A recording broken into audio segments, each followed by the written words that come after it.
અલી જવાનું છે. મારે અત્યારે અહીં બેસવું છે. આ બાજુ જવાનું છે મારા. તડકો ખાવા જવાનું છે. એસી નું સુખ બાજુમાં મેલી અને તડકો ખાવા જવાનું છે સાહેબ. આવો કઈ કેવું છે તમને? ઓ પીપી લાગી? સારી ઠંડક છે યાર. ના બેસે આટલી ઠંડકમાં દોસ્ત તડકાથી ટેવાવું પડશે. બેસવું થોડી વાર ધીરે છે. ના લેવાલે બીમાર પડશો. અલા બેસને હવે સી મને એ રીતે તું અવગણીશ નહીં.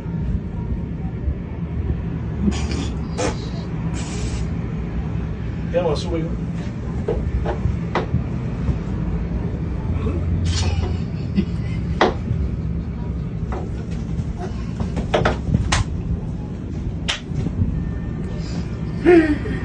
લંચ લાગે છે કે પછી